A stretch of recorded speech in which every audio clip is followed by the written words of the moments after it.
এই সোহেল, তোরা রিয়াজকে দেখেছিস? দেখবো না কেন? ও তো সবসময় রুমির সাথে গল্প করে। দেখা কোথায় বসে মনে হয় গল্প করছে। রুমির সাথে মানে? কেন তুই জানিস নি নাকি রুমির সাথে ওর বিশাল প্রেম? ঠিক আছে, তোরা গল্প কর, আমি আসছি।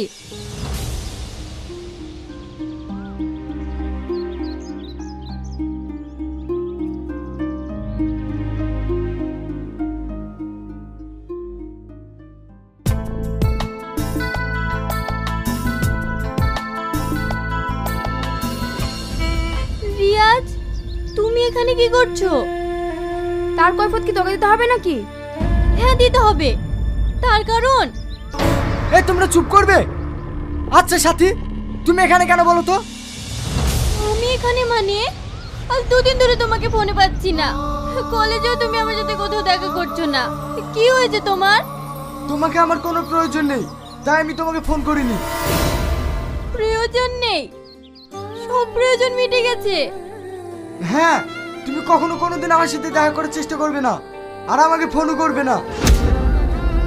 রিয়াজ, তুমি কি বলছো? তুমি না আমাকে ভালোবাসতে? হ্যাঁ বাসতাম, এখন আর বাসি না। এখন আমি ভালোবাসি রুমিকে।